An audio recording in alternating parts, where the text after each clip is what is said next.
There is some disagreement on how best to combat the virus in Stillwater. In-person classes have resumed on the OSU campus, and there has already been an outbreak of coronavirus at a sorority house. The newest member of our Oklahoma News Report team, Steve Shaw, reports on what's under discussion and what's already been decided.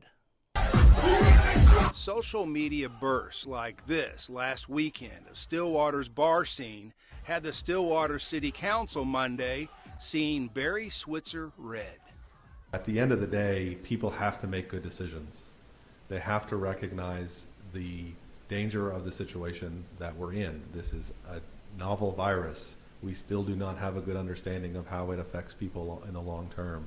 Wednesday, Mayor Joyce signed a new emergency declaration courtesy COVID-19. New restrictions apply to bars, nightclubs, dance halls, and restaurant bar service areas.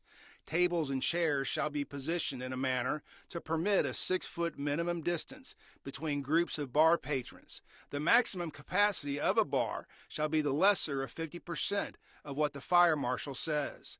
Bar patrons shall wear face coverings at all times, while indoors or outdoors in any designated table service area.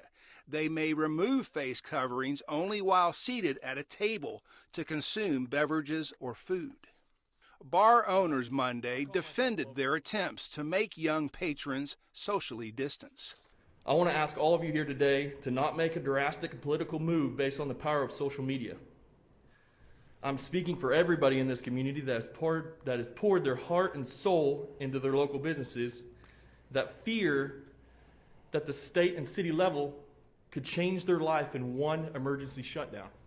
Bottom line, yes, we do have lines. We have lines because we are all following the capacity recommendations. We are not allowing the normal number of people into our establishments. The mayor says while just 0.7% of the first 4,000 COVID tests on the OSU campus turned up positive, everyone must do better.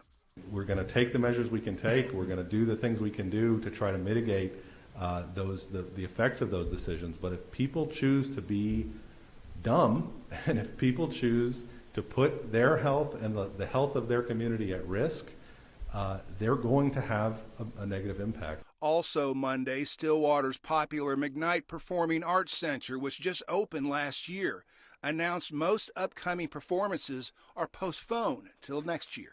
It's not a decision you guys took lightly.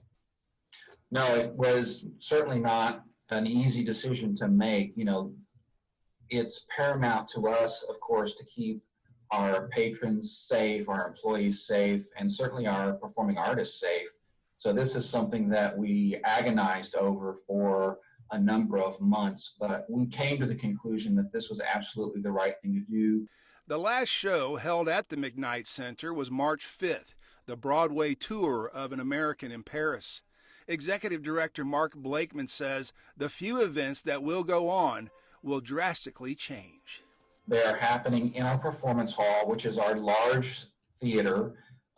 Through social distancing guidelines, our seating capacity is reduced to around 200 seats available, and those performances will happen in that space, appropriately spread out with 6-foot distancing and all of the safety protocols and measures in place.